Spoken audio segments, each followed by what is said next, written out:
Developmental biology, ठीक है। यह टॉपिक था अपना रिप्रोडक्टिव सिस्टम एंड एम्ब्रियोलॉजी, ठीक है। यही चल रहा था, ये पढ़ चुके हैं अपन। अब क्या पढ़ना है, ये एनिमल डेवलपमेंटल बायोलॉजी, ठीक है। आपसे मैं कह रहा हूं,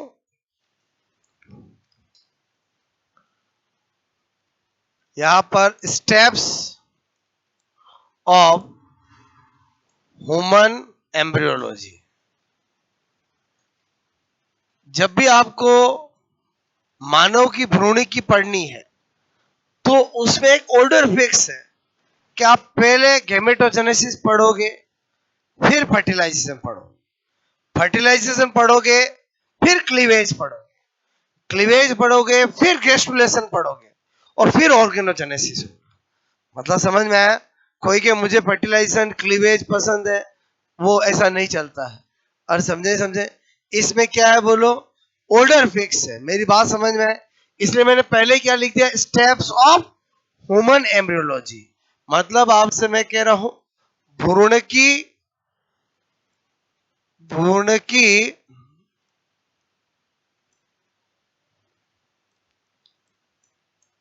ठीक है, बोलो, का क्रम। पहले क्या चीज पढ़ेंगे, बोलो, गैमेटोजेनेसिस, मतलब युग्मक जनन। फिर क्या पढ़ेंगे, फर्टिलाइजेशन, फर्टिलाइजेशन मतलब निषेचन। फिर क्या पढ़ेंगे, क्लीवेज, मतलब ये कंप्लीट होते ही ये चालू हो जाता, ये चालू होते ही ये चालू हो जाता, आगे आगे प्रोसीजर है, बोलो, बात सुनो ना, विदलन, ठीक है। फिर क्या पढ़ेंगे, बोलो, मैंने कहा यहां पर मैं लिख रहा हूं स्टेजेस ऑफ एम्ब्रियोनिक डेवलपमेंट, ठीक है। भ्रूणीय विकास की अवस्थाएं, मोरुला, ब्लास्टुला और गैस्टुला, ठीक है। स्टेजेस ऑफ एम्ब्रियोनिक डेवलपमेंट, ठीक है। एम्ब्रियोनिक डेवलपमेंट, भ्रूणीय विकास की अवस्थाएं। और जैसे अवस्थाएं पढ़ लेंगे, क्या पढ़ेगा, बोलो, ऑर्गेनोजेनेसिस, ठीक है। बोलो, अंग निर्माण। बोलो, बात समझ में आए? आई बात समझ में आए? बोलो, सारे के सारे साइंटिफिक प्रोसीजर है, एक एक समझना है। बोलो, ये नोट करके पहला डालोगे गैमेटोजेनेसिस, ठीक है।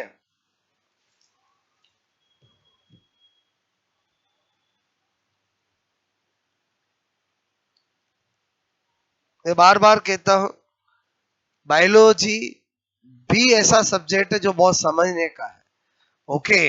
अक्सर स्टूडेंट्स की टेंडेंसी रहती है कि फिजिक्स केमिस्ट्री समझने का होता है, बायोलॉजी रटने का होता है। ऐसा नहीं है, बायोलॉजी खुद अपने आप में बहुत लॉजिकल है और बहुत समझने का है, ठीक है।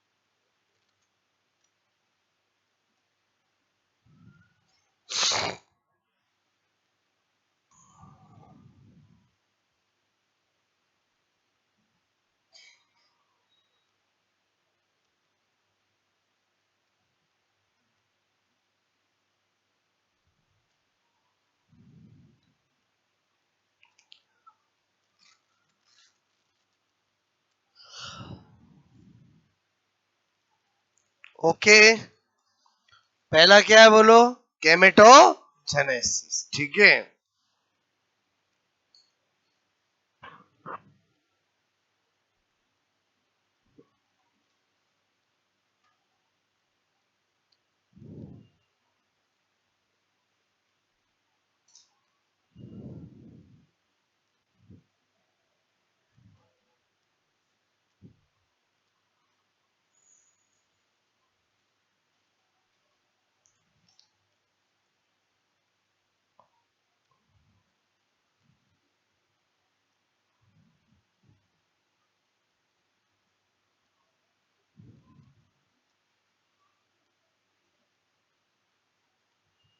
बात समझ में आए बोलो? पढ़े अपन, एक डायरेक्शन मिल गई अपने को, पहले ये फिर ये फिर ये फिर ये और फिर ये। क्लियर? अच्छा, मैंने कहा पहला मैंने लिखा यहां पर गेमेटो जेनेसिस, ठीक है। हिंदी में क्या है? युग्मक जनन। मतलब नाम से पता चल रहा है गैमिट का निर्माण। गैमिट भी दो होते हैं, एक स्पर्म और एक एग। स्पर्म और एग, तो इसका मतलब वो गैमेटोजेनेसिस में कितनी प्रोसेस होगी? दो, एक स्पर्मेटोजेनेसिस, एक oogenesis। एक बोलो शुक्र जनन और एक अंड जनन, ठीक है। मैंने कहा गैमेटोजेनेसिस मतलब क्या बोल रहा हूं? युग्मक, ठीक है, गैमेट का निर्माण, फॉर्मेशन ऑफ गैमेट। फिर क्या बता रहा हूं? ये आपसे मैं करूं, इस प्रक्रिया का प्रेरण, प्रेरण मतलब क्या होता है? इंडक्शन, ठीक है। Induction, FSH, FSH follicular stimulating hormone बोलो द्वारा किया जाता है। ये क्यों लिखा मैंने ऐसे? क्योंकि जब एफएसएच का कार्य पढ़ते हैं तब बोलते हैं हम गैमेटोजेनेसिस को इंड्यूस करना। आज गैमेटोजेनेसिस पढ़ रहे हैं तो हम कहेंगे ये किस हार्मोन से इंड्यूस होता है? एफएसएच से, ठीक है। फिर मैंने कहा इसमें इसमें मतलब किसमें? गैमेटोजेनेसिस। इसमें निम्न दो प्रोसेस, ठीक है, प्रक्रियाएं, प्रक्रिया मैंने कहा होती है, ठीक है, होती है। कौन सी दो होती है? एक बोलो आप कहोगे शुक्र जनन, शुक्र जनन बोले तो स्पर्मेटोजेनेसिस, स्पर्मेटोजेनेसिस। और एक क्या होती है बोलो? अंड जनन, ठीक है, अंड जनन बोले तो oogenesis। ये दोनों पढ़ना है। पहला मैंने लिखा है नंबर 1 स्पर्मेटोजेनेसिस, ठीक है। इधर ध्यान दो, स्पर्मेटोजेनेसिस मनी मन में क्या है बोलो? शुक्र जनन, ठीक है। अच्छा, पहला पॉइंट मैंने कहा बोलो साइट, भाई कहां होगा स्पर्मेटोजेनेसिस? तो हम कहेंगे सेमिनिफेरस ट्यूब्यूल्स ऑफ टेस्टिस। बोलो वृक्षण की शुक्र जनन बोलो नलिकाओं में।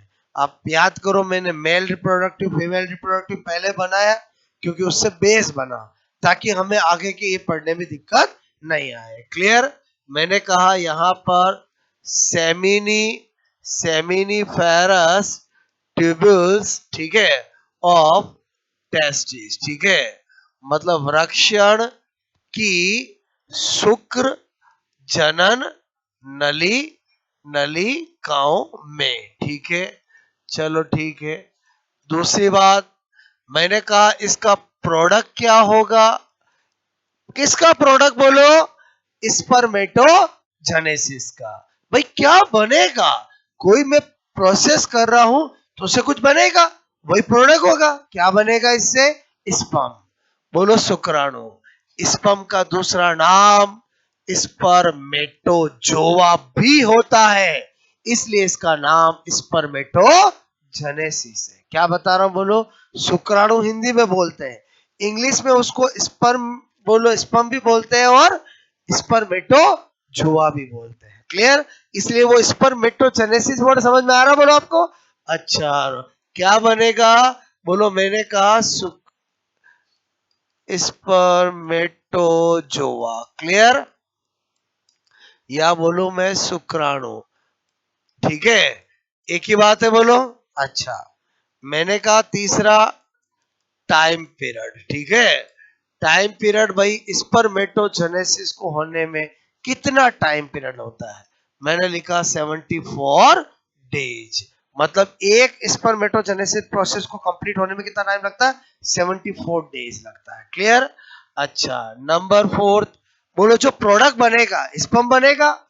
मैंने कहा लाइफ स्पान, ठीक है, of sperm life span of sperm मतलब शुक्राणु, शुक्राणु का जीवन काल, ठीक है, जीवन काल वो कितना होता है 24 से 48 आवर्स, ठीक है, या मैं कह सकता हूं 1 से 2 दिन, मतलब आप समझे स्पर्म बनते हैं और केवल 1 और 2 दिन ही जीते हैं। बोलो बात समझ में आए? ओके, तो आपको ये वाली बात भी समझ में आए? बोलो। अच्छा, सेम oogenesis में भी पढ़ेंगे और समझ लो ना, एक बार स्पर्मेटोजेनेसिस पढ़ेंगे आपकी पिक्चर क्लियर होगी। बोलो नंबर 5। नंबर 5 क्या बता रहा हूं, यहां पर मैंने लिखा फेजेस ऑफ स्पर्मेटो मेटो स्पर्मेटोजेनेसिस, मतलब शुक्र जनन की प्रावस्थाएं, ठीक है, शुक्र जनन, शुक्र जनन की बोलो प्रावस्थाएं। 3 प्रावस्थाएं होती है, कितनी बोलो फेजेस? 3 फेजेस, ठीक है। नंबर 1 पहली एक को बोलेंगे मल्टीप्लिकेशन फेज, मतलब गुणन प्रावस्था, ठीक है, गुणन प्रावस्था, मल्टीप्लीकेशन फेज, ठीक है। मतलब मैं आपको डायरेक्ट प्रोसेस नहीं बता रहा हूं, पहले आपको बेस बना के प्रोसेस बता रहा हूं, ठीक है। नंबर 2 मैंने कहा वृद्धि प्रावस्था, ठीक है, वृद्धि प्रावस्था मतलब ग्रोथ फेज, ठीक है। और तीसरी कौन सी है बोलो, मैंने कहा परिपक्वन प्रावस्था, ठीक है, बोले तो मैचुरेशन, मैचुरेशन फेज। क्लियर?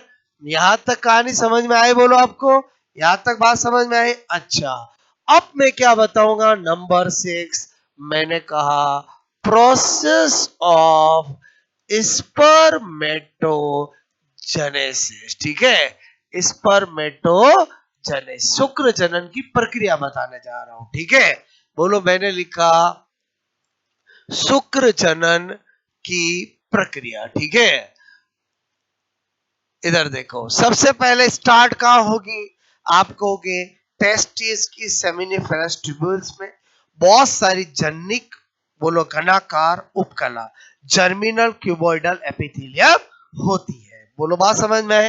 तो मैंने यहां पर लिखा, बोलो मैंने लिखा germinal, germinal cuboidal, cuboidal epithelium, बोलो एपिथेलियम, एपिथेलियम आपसे मैं कह रहा हूं ऑफ सेमिनिफेरस, सेमिनिफेरस ट्यूब्यूल्स, ठीक है। क्या लिखा मैंने, शुक्र जनन, शुक्र जनन नलिकाओं, नलिकाओं, ठीक है, में मैंने लिखा जननिक, जननिक घनाकार, घनाकार उपकला, ठीक है, उपकला, उपकला, ठीक है।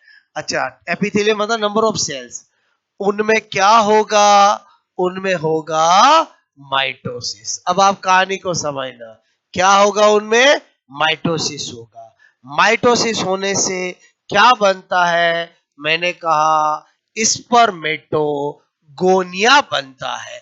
क्या बनता है, स्पर्मेटो, स्पर्मेटो, स्पर्मेटोगोनिया बनता है, ठीक है। अच्छा, इधर बात करें, हमारी बॉडी में, एक मेल की बॉडी में केवल स्पर्म को छोड़कर बाकी सभी सेल्स 2n होती है। क्लियर? एक फीमेल की बॉडी में भी केवल एक को छोड़कर बाकी सभी सेल्स 2n होती है। बोलो बात समझ में? इसका मतलब ये सारी सेल्स कैसी होगी, 2n होगी। Clear?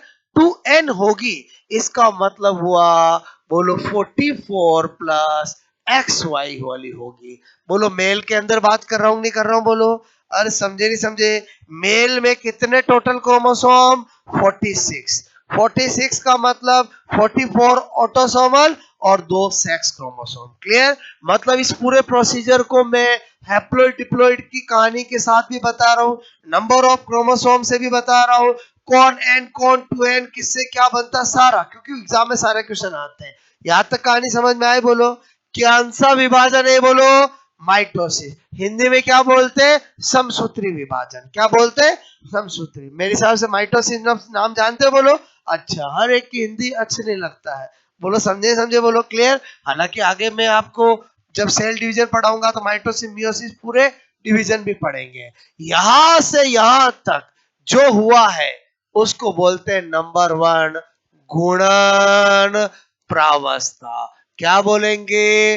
Multiplication, multiplication phase. Clear. अच्छा, माइटोसिस में क्रोमोसोम की संख्या जितनी रहती है उतनी रहती है। 2n है तो 2n, n है तो n। इसका मतलब है स्पर्मेटोगोनिया भी क्या होगा? 2n होगा। 2n होगा तो बोले तो 44 प्लस XY होगा। समझे नहीं समझे, बोलो क्लियर। अच्छा, इन स्पर्मेटोगोनिया में क्या होती है? वृद्धि होती है। क्या होती है? वृद्धि। जिससे ये किस में बदल जाते हैं? प्राइमरी स्पर्मेटोसाइट में। बोलो प्राइमरी स्पर्मेटोसाइट में बदल जाते हैं। क्लियर। बोले तो किस में बदल जाते हैं? प्राथमिक, मैंने कहा स्पर्मेटोसाइट में बदल जाते हैं। क्लियर। तो यहां से यहां तक जो होगा उसको क्या नाम दिया जाएगा? वृद्धि प्रावस्था। हर एक चीज का नाम समझ में आ रहा है? बोलो क्या कहा जाएगा? Growth phase. ओके, क्या कहा जाएगा? Growth phase. अच्छा, वृद्धि की है तो 2n तो 2n ही रहेंगे। 44 प्लस XY। यहां तक कहानी समझ में आई? बोलो आपको। अच्छा, आगे कहानी को समझना। ठीक है, मैंने कहा यहां पर ठीक है। ओके,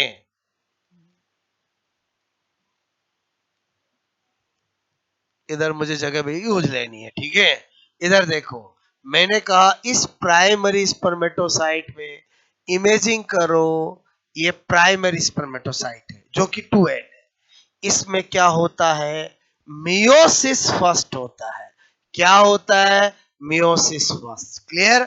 आप जानते हो एक मियोसिस में दो होते हैं, मियोसिस फर्स्ट और एक मियोसिस सेकेंड।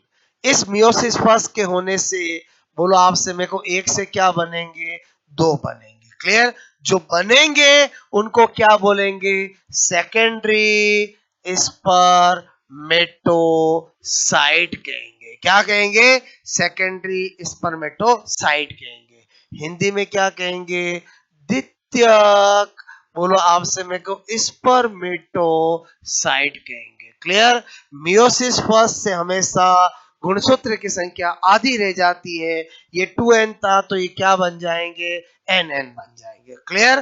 बोलो क्या बन जाएंगे? nn बन जाएंगे। अच्छा, बोलो मैंने कहा nn बन जाएंगे तो 22 प्लस x वाला तो एक क्या होगा? 22 प्लस y वाला। इसका मतलब स्पर्म 22 प्लस x वाला भी होता है, 22 प्लस y वाला भी होता है। जबकि उच्च एनेसिस में एक जो बनाएंगे, एक हमेशा 22 प्लस x वाला होता है। यानी लड़का होना या लड़की होने के लिए केवल और केवल मेल जिम्मेदार होता है, फीमेल कभी भी जिम्मेदार नहीं होती है। मैंने आपको पहले भी बताया, फिर बता रहा हूं। क्लियर। अच्छा, आगे कहानी बढ़ाते हैं।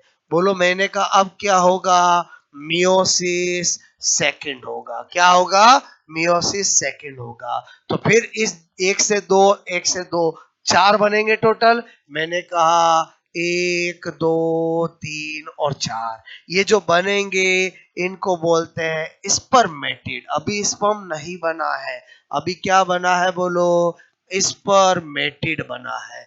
क्या बना है? बोलो स्पर्मेटिड। ओके, समझो क्या बना है? बोलो स्पर्मेटिड बना है। क्लियर। अच्छा, यहां तक कहानी समझ में आई? बोलो। मैंने कहा ये जो मियोसिस सेकंड होता है वो माइटोसिस के समान होता है। एन है तो एन ही रखता है।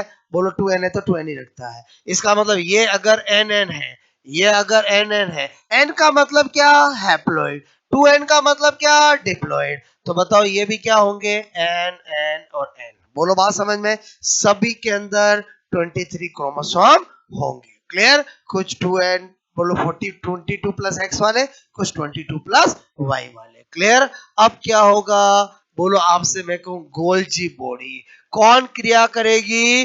गोल्जी बॉडी, और वो स्पर्मेटिड को किस में बदल देगी? स्पर्म में बदल देगी। किस में बदल देगी? स्पर्म में बदल देगी। अब ये क्या बन गए? स्पर्म बने। क्या बन गए? शुक्राणु बने। क्लियर? इसको क्या बोलते हैं? मैच्योरेशन फेज, परिपक्वन प्रावस्था। क्लियर? बोलो, आपसे मैं कह रहा हूं मैच्योरेशन फेज। क्लियर? आगे समझना। दिमाग में आता है सर स्पर्मेटिड और स्पर्म में क्या अंतर हुआ? क्लियर? तो एक्चुअली क्या होता है, स्पर्मेटिड बोलो बोलो टेल लेस होता है, पूंछ रहित होता है, जबकि स्पर्म टेल वाला होता है। क्लियर? इस स्पर्म में बदलेगा तभी इसमें मूवेबिलिटी आएगी, तभी वो कहीं पर जा सकता है। इसका मतलब ये प्रक्रिया कौन करता है? Golgi body. गोल्जी बॉडी का बोलो आपसे में काम है, दो काम है। क्या काम है?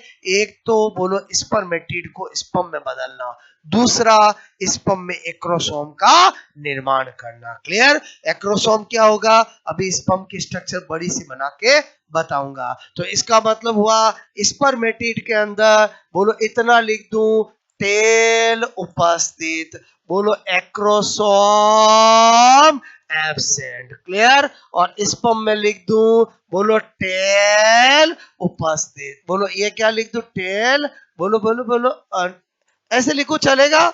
अरे बोलो, समझे समझे? बोलो एब्सेंट। बोलो बात समझ में? ओके। और इसमें क्या लिख दूं? प्रेजेंट मतलब उपस्थित। ओके। और एक्रोसोम, एक्रोसोम ठीक है, क्या कर दो? उपस्थित। और ये दोनों का निर्माण कौन करता है?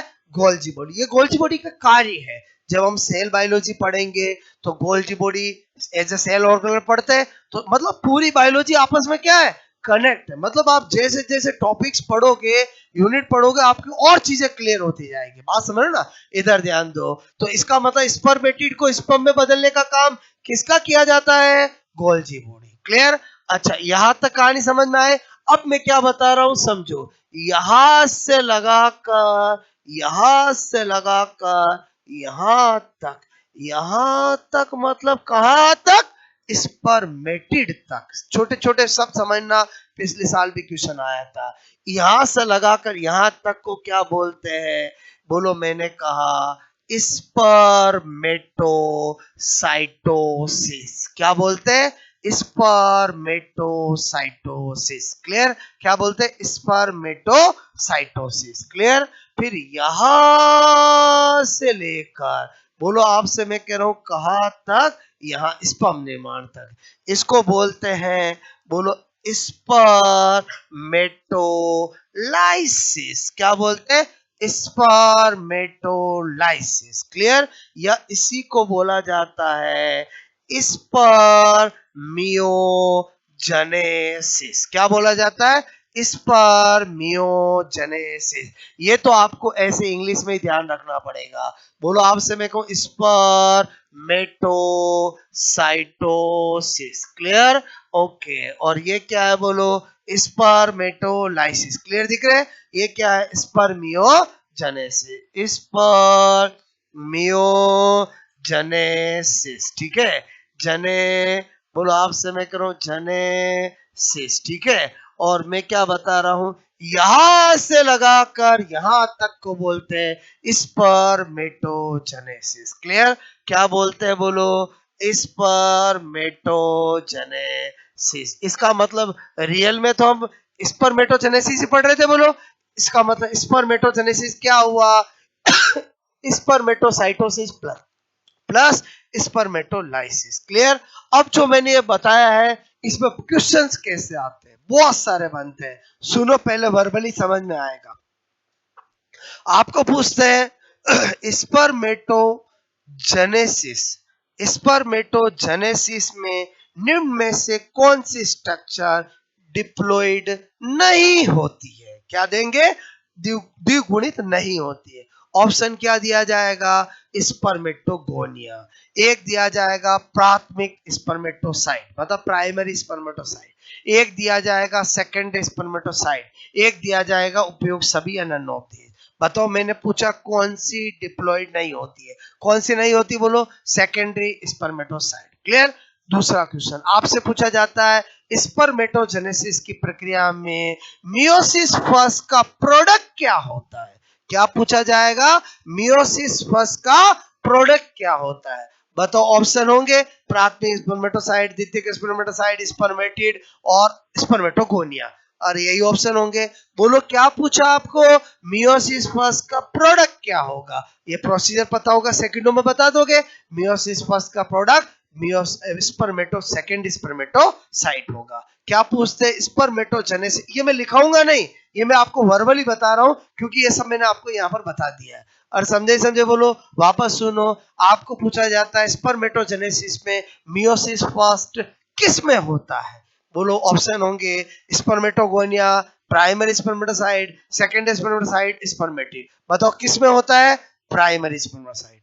और समझे नहीं समझे बोलो क्लियर। तो इसका मतलब हुआ ये बड़ा इंपॉर्टेंट है। अच्छा, आपको पूछा जाए, बोलो स्पर्मेटोजेनेसिस शुक्र जनन के अंदर कौन सी स्ट्रक्चर में 23 क्रोमोसोम होंगे? किस में 40? अरे बात तो वही हुई ना। 23 का मतलब क्या हुआ? हैप्लॉइड। 46 का मतलब क्या हुआ? डिप्लॉइड। और समझे मैंने ये सारा एक साथ क्यों चलाया? समझ में आया बोलो?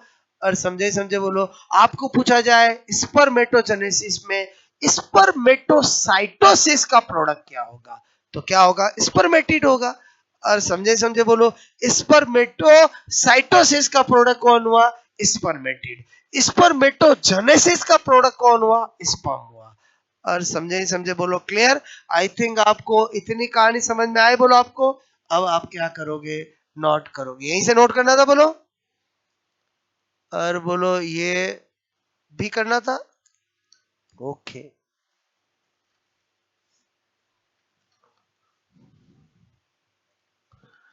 मैंने कुछ बात आपको प्यार से समझाई, मेरी बात समझ में आई बोलो। ओके।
ठीक है,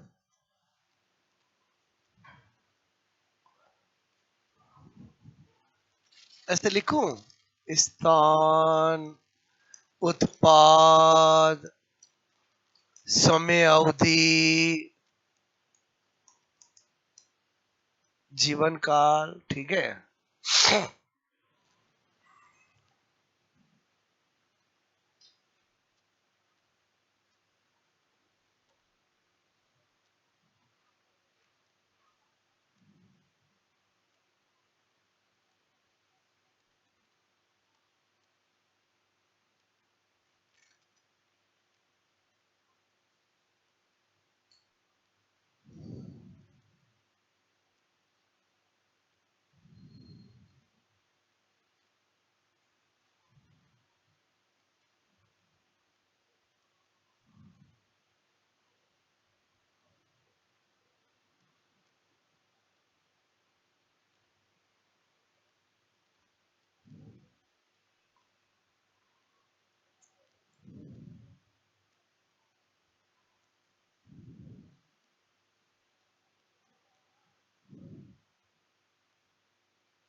ओके,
ठीक है।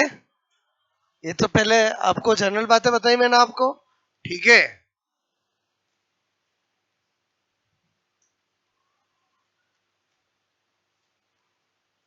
इतनी कहानी समझ में आई बोलो आपको, ठीक है।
ये क्वेश्चन आया 2022 के अंदर कॉम्पिटिटिव एग्जाम में कि इस आपसे मैं कहूं स्पर्मेटिड बनाने की प्रक्रिया को क्या कहते हैं। स्पर्म बनाने की नहीं, क्या पूछा एग्जाम में, बताओ आंसर। स्पर्मेटोजेनेसिस होगा कि स्पर्मेटोसाइटोसिस होगा?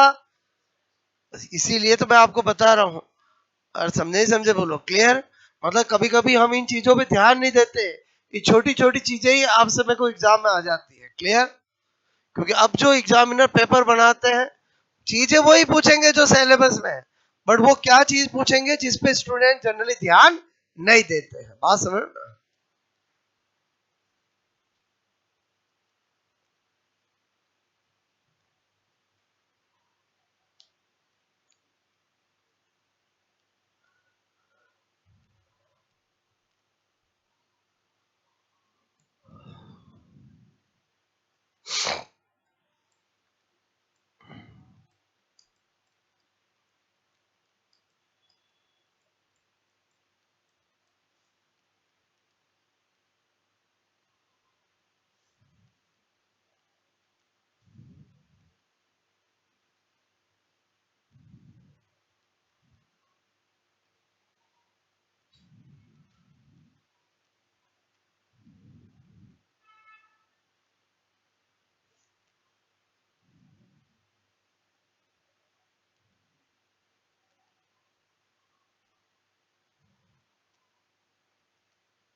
इसका मतलब हुआ कि इसमें ये दोनों चीजें उपस्थित होती है और इसमें एब्सेंट होती है।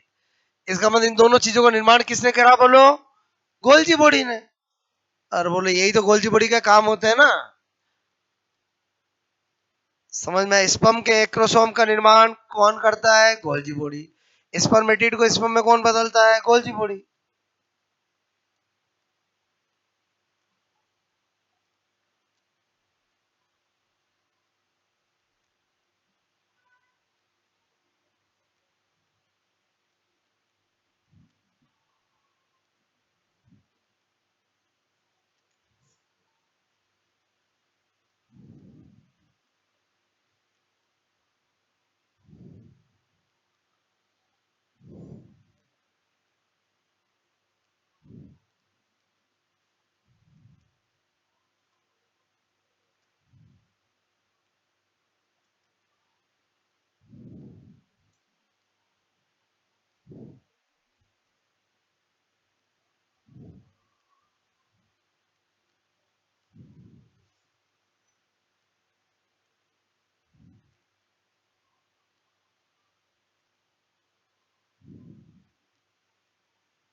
ये पहले बताओ, क्लियर कट पता चल रहा है आपको?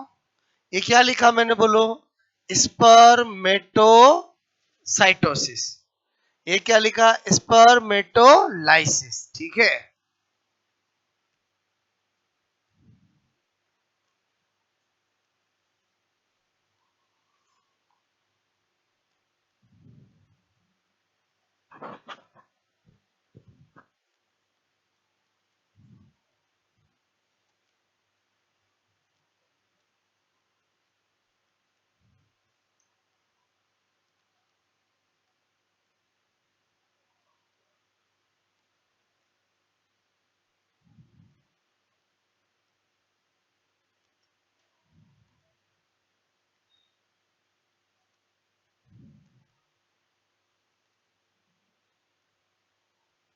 ये क्या लिखा? स्पर्मेटोजेनेसिस। ठीक है।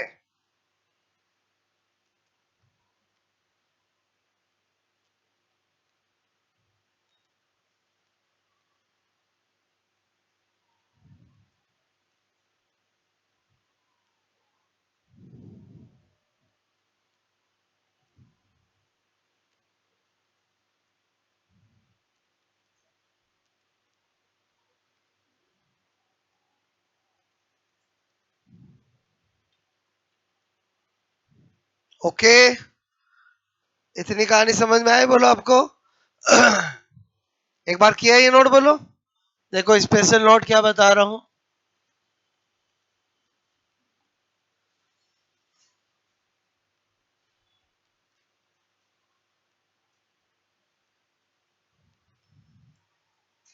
ठीक है, बताओ स्पेशल नोट। अच्छा, इसको देख के बताओ, एक प्राइमरी स्पर्मेटोसाइट से कितने स्पर्म बने बोलो? 4। अगर 100 स्पर्म बनाने हैं तो बताओ ये कितनी चाहिए? अरे जब 1 से 4 बन रहा है तो 100 बनाने के 25 चाहिए ना। समझ में आया बोलो? एक सेकेंडरी स्पर्मेटोसाइट से कितने स्पर्म बने? 2। 100 स्पर्म बनाने दिए, कितनी चाहिए? 50। ऐसे क्वेश्चन आते हैं एग्जाम में। बोलो बात समझ में? तो मैं स्पेशल नोट क्या लिखा रहा हूं समझो। स्पेशल नोट नंबर 1, पहला तो क्या लिख रहा हूं, मैंने कहा spermatogenesis is equal to spermatocytosis plus spermatolysis. ठीक है, स्पर्मेटोलाइसिस नहीं लिखा हुआ हो और उसकी जगह स्पर्मियोजेनेसिस लिखा हुआ हो तो भी एक ही बात है बोलो। अच्छा, जो वहां लिखा था यहां पर मैंने ऐसे इक्वेशन में बता दिया। और बोलो समझे ही समझे बोलो। अगर किसी के इधर इधर लिखने में समझने में कोई गड़बड़ हो जाए तो कम से कम यहाँ तो नहीं हो। और समझे ही समझे बोलो, यहाँ क्लियर समझ में आया बोलो आपको? अच्छा, ये एक एक चीज जान चुके हो आप बोलो। दूसरा क्या बता रहा हूं, मैंने कहा प्राइमरी स्पर्मेटो एक प्राइमरी स्पर्मेटोसाइट, प्राइमरी स्पर्मेटोसाइट, ठीक है, 4 स्पर्म का निर्माण। ठीक है, ऐसे लिखो, समझ जाओगे बोलो। मैंने कहा पहले बताओ ऐसे लिखो, प्राथमिक, बोलते भी नहीं हो।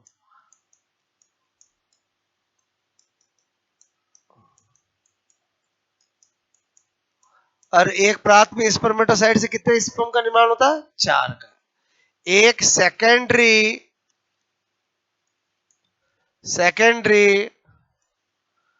स्पर्मेटोसाइट से कितने स्पर्म का निर्माण होता है? 2 स्पर्म का निर्माण। ठीक है, द्वितीयक स्पर्मेटोसाइट, ये वाली चीज आपके काम कैसे आएगी? क्वेश्चन आता है 100 स्पर्म, मैं 100 करा रहा हूं, 250 किसी का भी है, ठीक है। 100 स्पर्म के निर्माण के लिए क्रम से प्राथमिक तथा द्वितीयक स्पर्मेटोसाइट,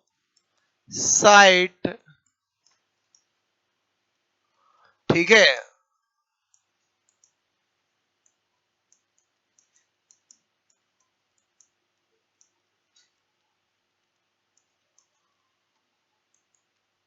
ठीक है, की आवश्यकता होगी। क्वेश्चन समझ में आ गया बोलो आपको? और समझे नहीं समझे बोलो? हिंदी में बोलो तो 100 शुक्राणु के निर्माण के लिए क्रम से प्राथमिक द्वितीय स्पर्मेटोसाइट की आवश्यकता होगी। इंग्लिश में समझ के बोलो, आपसे मेरे को required primary secondary spermatocyte for formation of 100 sperm. ठीक है, ऑप्शन क्या होगा? पहला 100 एंड 100, दूसरा 25 एंड 50, तीसरा बोलो आपसे मैं कहूं 50 एंड 25, ठीक है, और चौथा क्या होगा बोलो आपसे मैं कहूं यहाँ पर 25 और 25। क्या होगा आंसर? ये देखना जरूरी है, पहले प्राथमिक और फिर द्वितीय। प्राथमिक 1 से 4 बनता है तो 100 बनाने के लिए कितना चाहिए कि बोलो? 25। कौन से गणित, ये 20 कौन बोला? अच्छा, हाँ हाँ, मैंने सुना 20। ठीक है, अरे बोलो यही होगा ना? पहली बात समझ में आई? ओके, फटाक से नोट करो।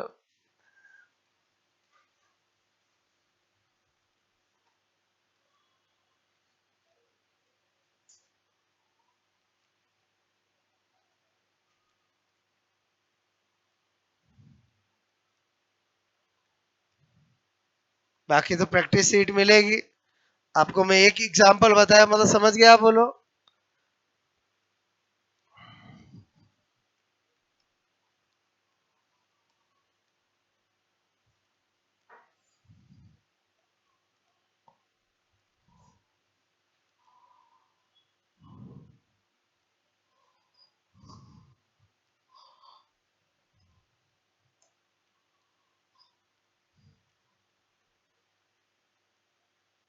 और ये दोनों पॉइंट समझ में आया कि नहीं आया बोलो आपको?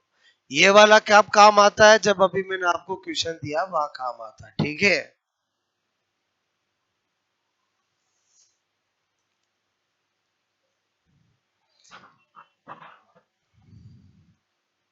एक से चार बना तो 25 से 100 बनेगा नहीं बनेगा?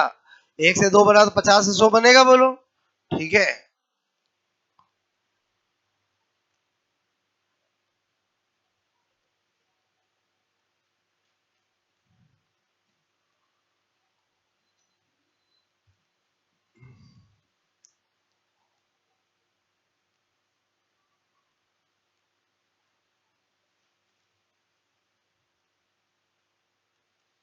ठीक है, हो गया।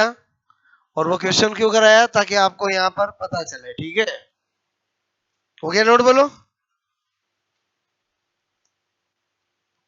अच्छा, अभी हमने जो प्रक्रिया पढ़ी उसमें किसका निर्माण हुआ था, बोलो। और किसका निर्माण हुआ? स्पर्म का। क्लियर? तो कल हमें आके सबसे पहले क्या स्टडी करना पड़ेगा? स्पर्म की स्ट्रक्चर। क्लियर? फिर oogenesis। बात समझ ना? यहां तक कहानी समझ में आई? पहले बताओ, आपको बिल्कुल भी रटना नहीं है, हर चीज को समझना है। जितना समझोगे उतना ज्यादा लॉन्ग टाइम तक याद रहेगा। क्लियर? ओके।